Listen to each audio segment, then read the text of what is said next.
आपल्या समोर मांडलेले आहेत।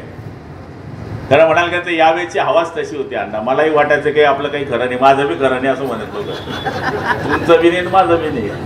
आता हा येतच नाही म्हणले गुलाब पाटील, आता हा गेला म्हणे डब्यात। पण लोकांनी छप्पर फाडके मतं दिली आपल्याला, जोरदार मतं दिली आणि निवडून दिलं आपल्याला। खरं म्हणाल का, तर यावेळेस महायुती जी घट्ट होती त्याचा हा परिणाम सगळीकडे दिसला।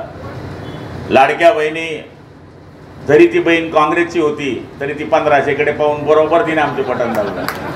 नवऱ्याला सांगितलं, तू सांगितलं तिथंच दिलं, पण ते का पाहायला जाणार आहे म्हणे तिथे, जो 1500 देतो भाऊ तो आपला भाऊ। त्यामुळे आपण जर मतांची टक्केवारी पाहिली तर महिला बहिणींनी आम्हाला यावर्षी खूप खूप मतं दिलीत आणि महिलांकरता सुद्धा सरकारने फार योजना केल्या। मग एसटी मधलं अर्ध तिकीट असेल, त्याचप्रमाणे लखपती बहीण असेल, त्याचप्रमाणे लाडकी बहीण असेल, सक्षमीकरणाचा कार्यक्रम असेल, या सगळ्या गोष्टी शासनाने केल्यामुळे महिलांचा कल यावेळेस आपल्याकडे राहिला।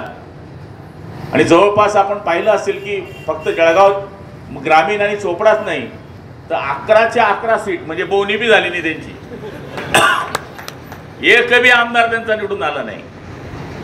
हे सांगायची गोष्ट की दोघं खासदार आपले, 11चे 11 आमदार आपले, आणि नशीब आपलं बघा, केंद्रात 1 मंत्री आणि राज्यात 3 मंत्री, म्हणजे 3 कॅबिनेट मंत्री एकाच वेळेस आपल्या जळगाव जिल्ह्यामध्ये मिळाले।